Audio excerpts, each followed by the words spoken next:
Listo. Daniel, pues qué gusto tenerte el día de hoy en esta entrevista. Muchas gracias por tomar la llamada. Como siempre es un gusto platicar contigo.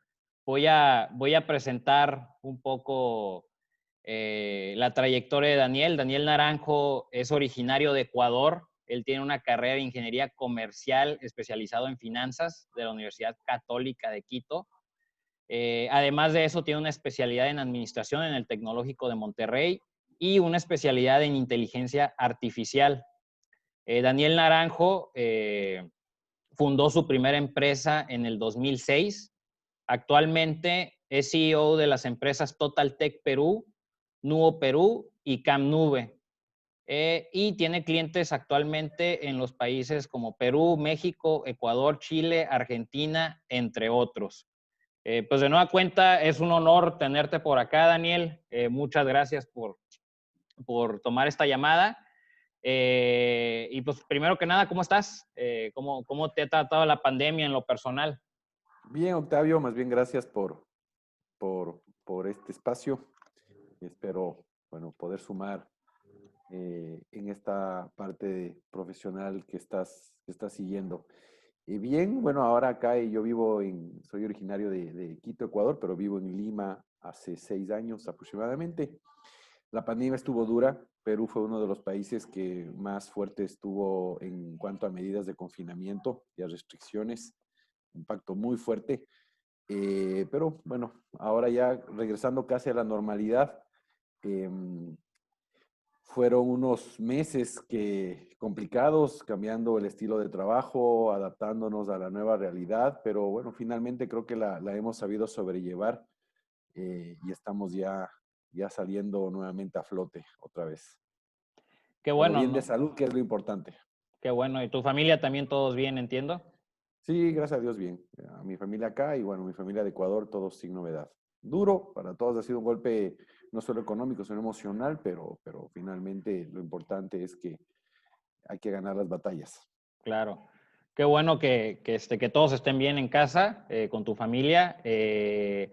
Ahora entiendo que, como bien mencionas, ¿no? Perú fue de los países con medidas más estrictas, al menos en la región.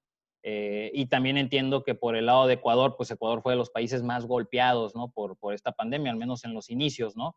Eh, Ahora, platícanos antes de entrar a detalle de la pandemia.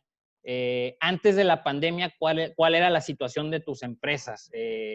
¿Había compromisos de créditos? ¿Había crecimiento? ¿Había proyección de crecimiento para las empresas? ¿Cuál era la situación de las empresas antes de la pandemia?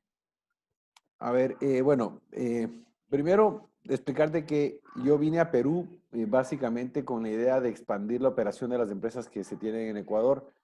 Y se vino acá por cierta bondad económica del mercado peruano. Perú junto con Chile normalmente han sido los países que más crecen en la región porque dan una buena estabilidad económica y política, ¿sí?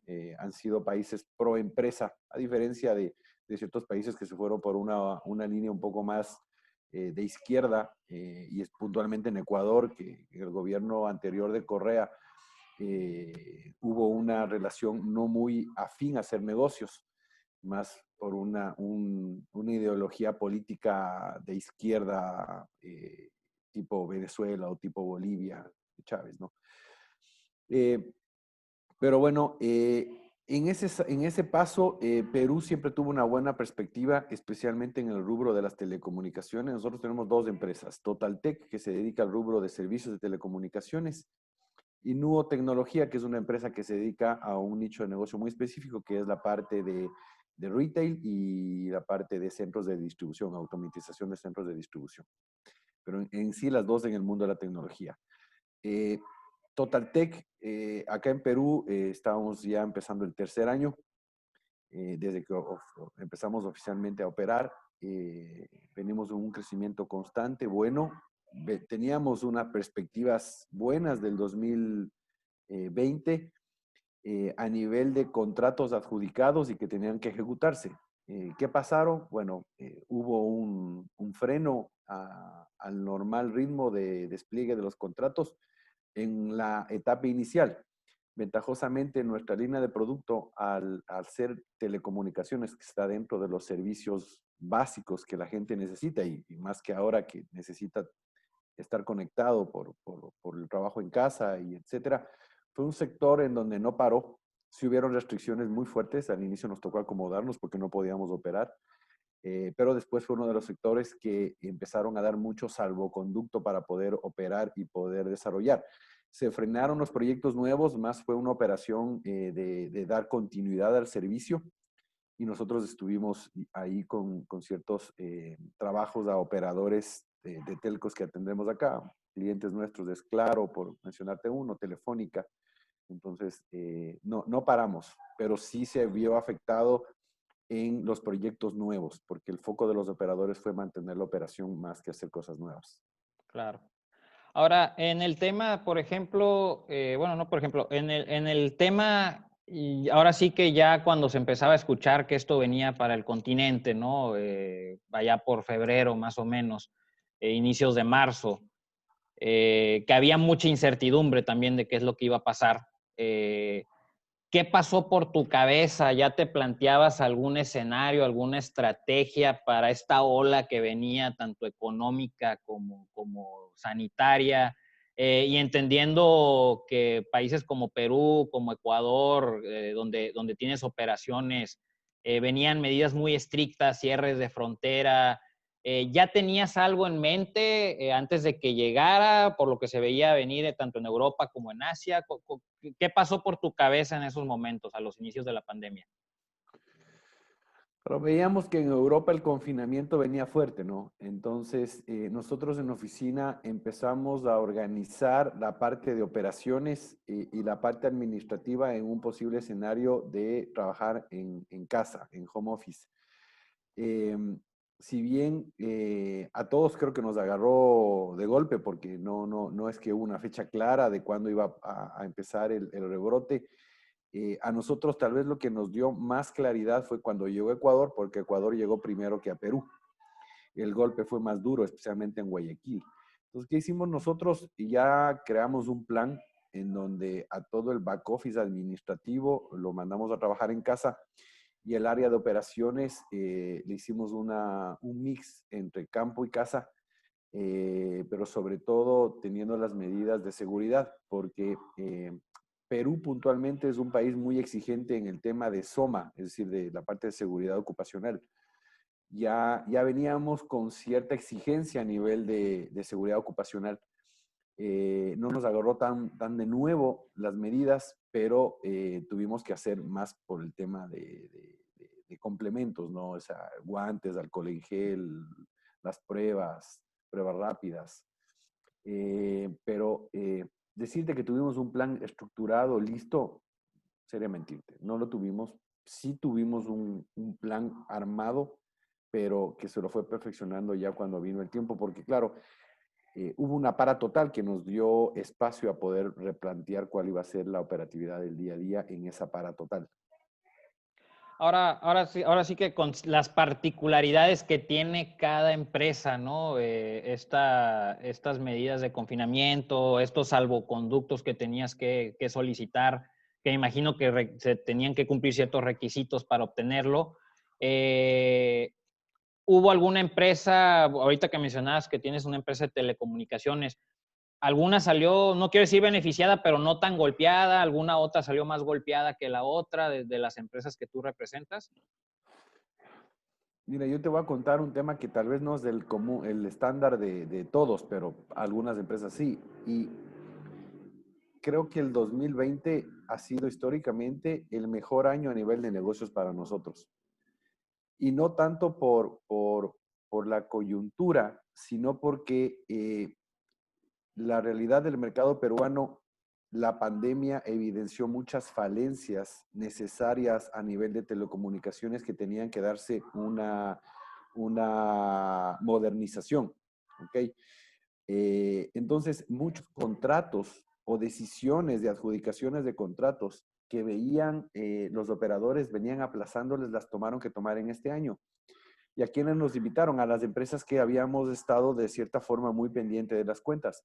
Entonces, para nosotros, a pesar de que el año empezó golpeado, después empezó a reactivarse estos contratos y para nosotros fue un buen termómetro porque vimos que las oportunidades se venían muy fuertes. Estuvimos comercialmente muy agresivos y pendientes de las cuentas. Supimos implementar los planes de contingencia a tiempo y los clientes nos vieron operativos enseguida.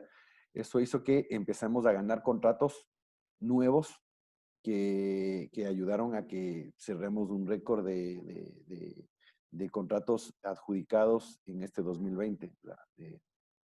Yo soy creyente, entonces fue un tema que nos ha beneficiado dentro de todo, ¿no? Y lo interesante para nosotros es que en vez de despedir, contratamos gente.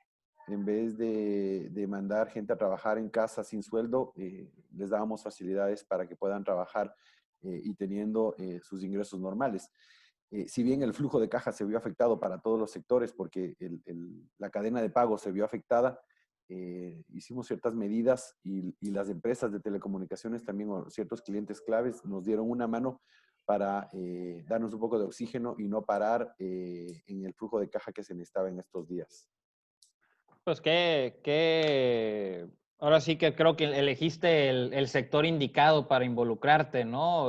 Pocas empresas pueden decir que este año ha sido bueno o hayan incrementado sus ventas o incluso que haya sido su mejor año, como mencionaste. Digo, que qué bueno que en tu caso, por el lado de telecomunicaciones, tuviste esa, esa gran oportunidad y pues vaya, ese escenario, ¿no?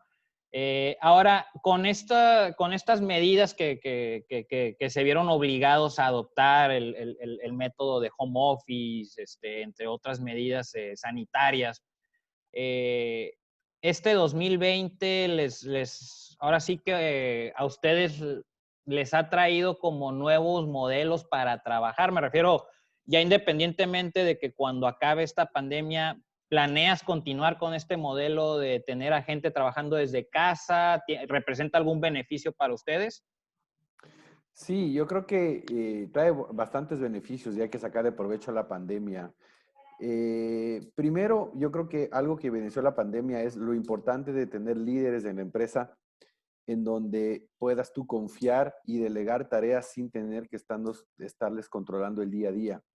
Porque el que trabaja en casa ya se impone una rutina de trabajo sin necesidad que esté yendo a una oficina a timbrar una tarjeta o un horario. Entonces, para nosotros, y especialmente yo como cabeza de la empresa, lo que me he enfocado es mucho a empoderar a los líderes que tengo inmediatamente alrededor mío, para que ellos a su vez armen equipos de trabajo eficientes.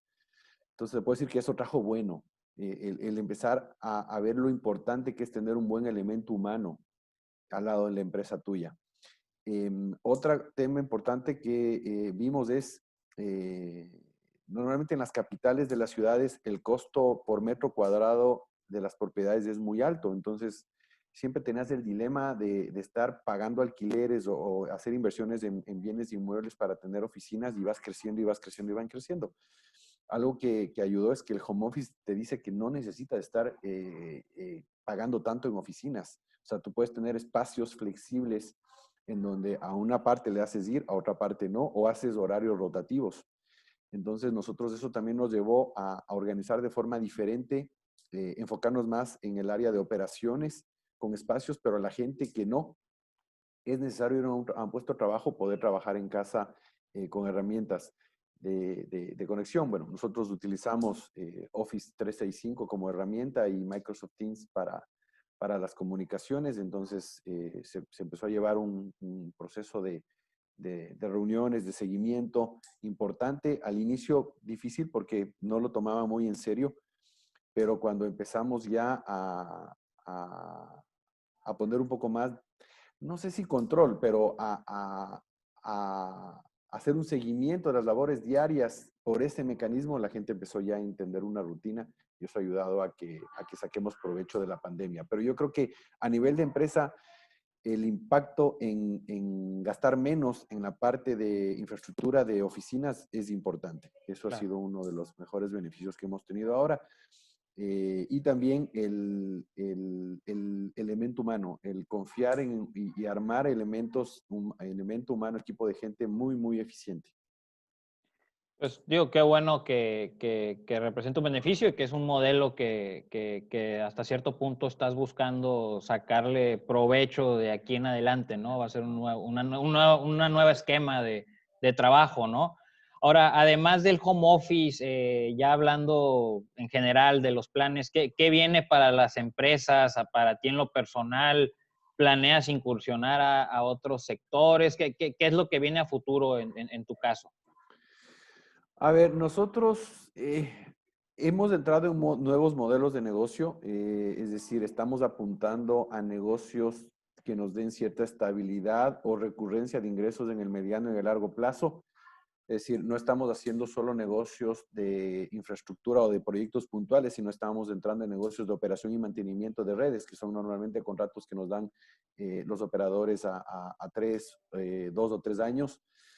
¿Qué más hemos hecho? Entrado en nuevos modelos de negocio. En el mundo de las telecomunicaciones, ustedes saben que se viene el 5G, la quinta generación de telefonía móvil. Eso va a significar una inversión muy importante en infraestructura nueva, tanto para la telefonía móvil como para las comunicaciones fijas.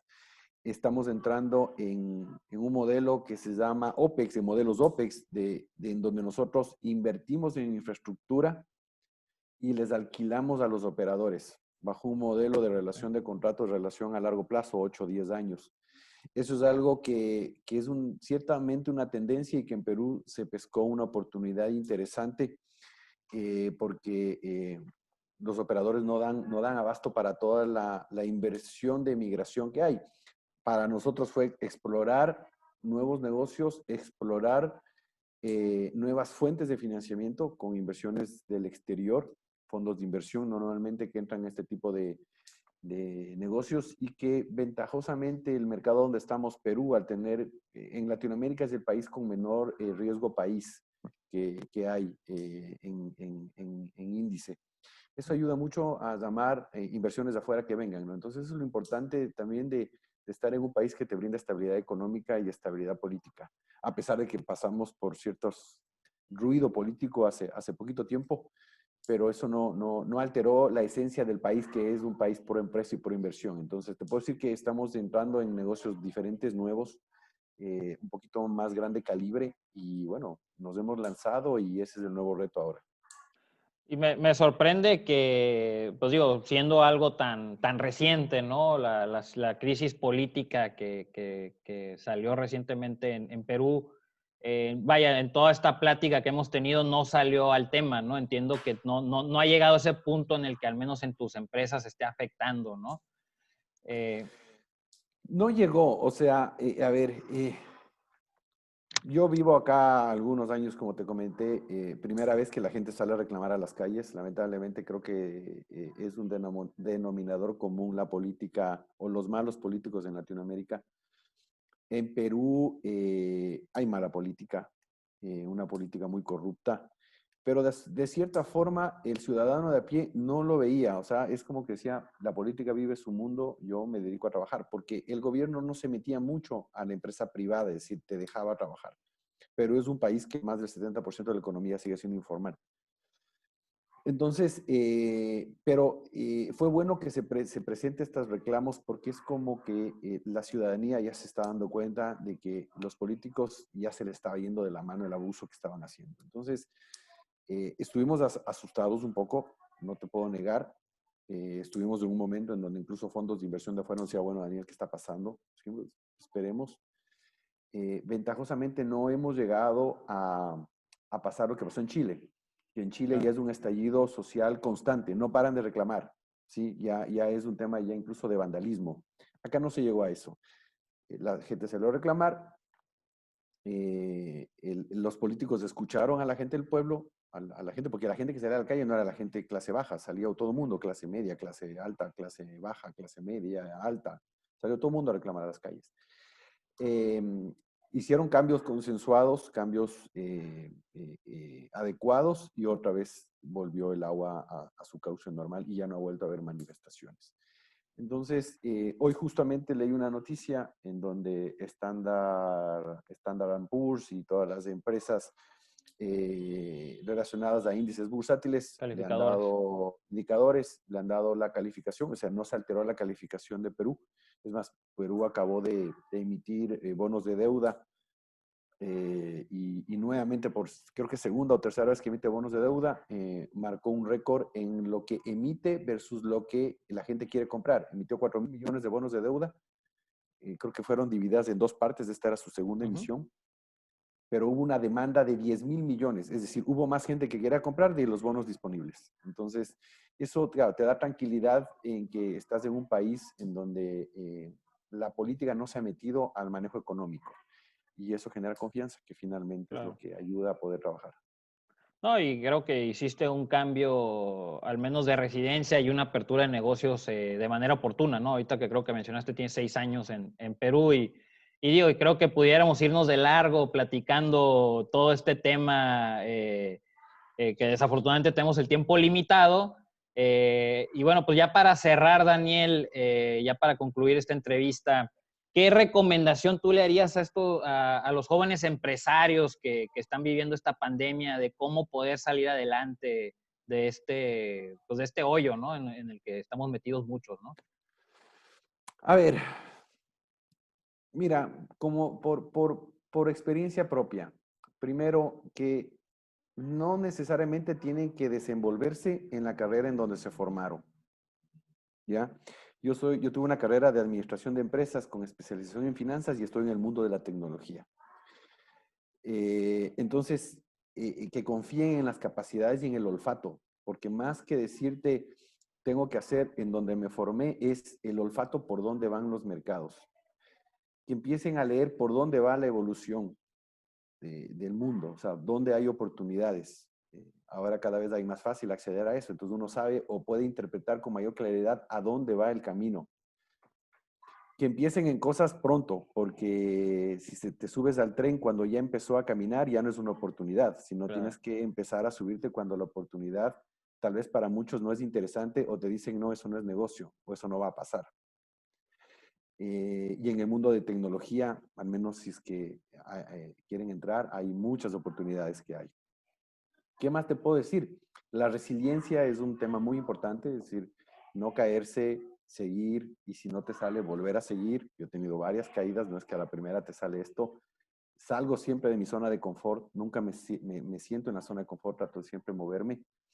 Y la otra es que piensa siempre en equipo.